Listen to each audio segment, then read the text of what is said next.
Assalamualaikum warahmatullahi wabarakatuh. Waalaikumsalam warahmatullahi wabarakatuh. Ya, how are you today? How are you today? And you, baik-baik saja ya. Oke, hari ini kita akan melanjutkan pelajaran fisika ya. Ini kita masuk di kelas berapa ini? Kelas 11? IPA 1. Kelas IPA 1. Hari ini kita akan melanjutkan pelajaran yang kemarin. Kita akan menentukan momen inersia benda.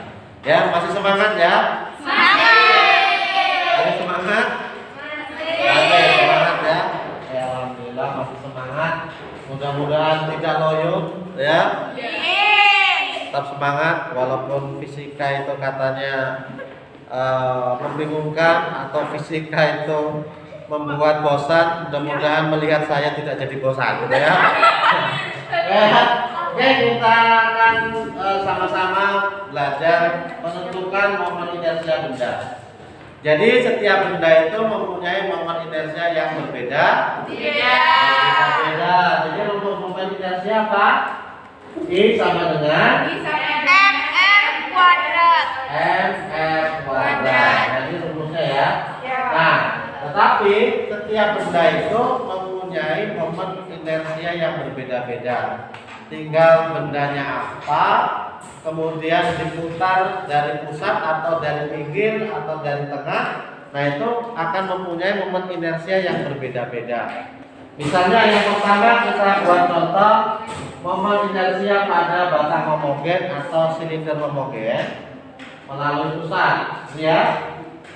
Jadi ini gambar silinder, ya. Gambar silinder. Nah, seperti ini. Ini kita anggap sebagai silinder homogen. Jadi silinder pejal, ya, pejal artinya tidak ada lubang, ya. Oke, fokus lagi ke depan semuanya. Jadi silinder homogen, ya, melalui pusat, jadi melalui titik tengahnya, ya.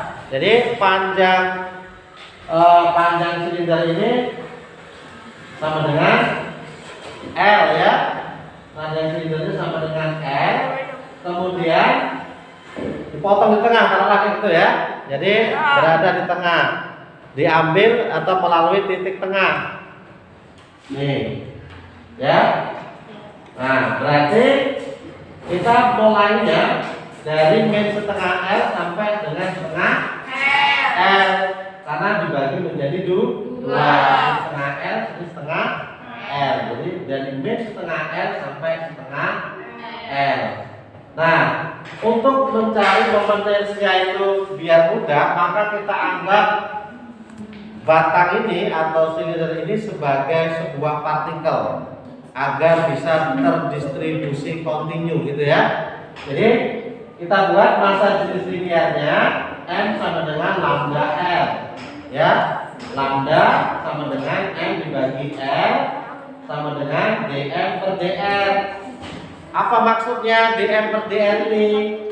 Ya, dm per dr. Dm itu dm itu karena kita anggap batang ini sebagai sebuah partikel. Apa itu partikel?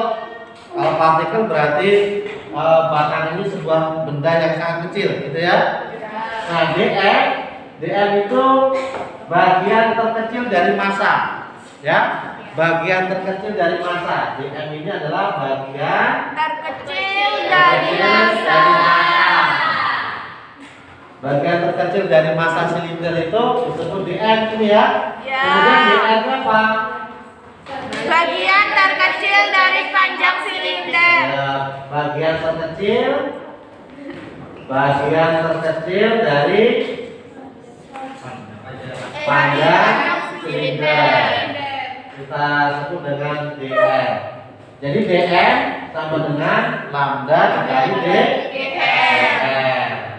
Oke. Nah, ini rumusnya seperti ini yang sudah saya jelaskan tadi. Kira-kira dari kalian semua ada yang mau maju tidak? Ada. Sudah paham belum? Sudah paham belum? Sudah. Ya, kalau sudah paham silakan di antara kalian yang mau maju Siapa yang mau maju? Tinja. Siapa maju? Tinja ya? Iya. Silakan Tinja untuk silakan maju untuk menjelaskan kepada teman-temannya. Ini teman Anda namanya siapa, Tin? Tinja. Dari kelas 10 IPA 1 ada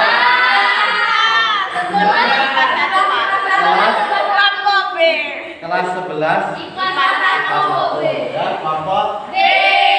Hari ini akan menjelaskan turunan rumus dari momen inersia. Ya, kepada anak dan Tinja dipersilakan.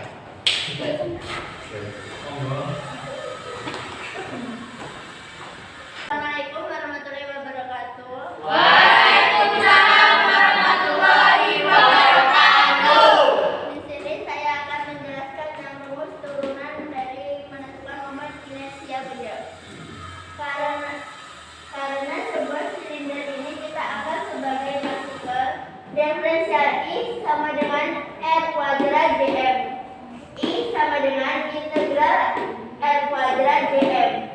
I sama dengan integral R kuadrat lambda dikali dr. Lambda dikali dr ini berasal dari dm dikali lambda. Dm sama dengan lambda dikali dr. I sama dengan lambda dari integral dari min setengah L sampai setengah L. R kuadrat dr. I sama dengan lambda dikali sepertiga S pangkat 3 mulai dari yang terbawah yaitu min setengah L sampai yang teratas setengah L. I sama dengan M per L dikali sepertiga dikali setengah L pangkat 3 min dikurang min setengah L pangkat 3. I sama dengan sepertiga M per L dikali L pangkat 3 per 8 ditambah L pangkat 3 per 8. I sama dengan sepertiga M per L dikali 2L pangkat 3 per 8 sama dengan 1/3 M per L dikali L pangkat 3 per 4. Hasil akhirnya yaitu I sama dengan 1/12 ML pangkat 2. Oke, terima kasih. 1/12 dari mana 1/12-nya? Dasar dari Sepertiga kali 1/3 ML dikali L pangkat 3 per 4. ya. Kemudian L kuadratnya L pangkat 3 dibagi L. Oke, terima kasih untuk saudara Tinja sudah menjelaskan. Kira-kira dari teman-teman semuanya ada pertanyaan untuk menjelaskan? Apa sudah paham? Gimana, cukup?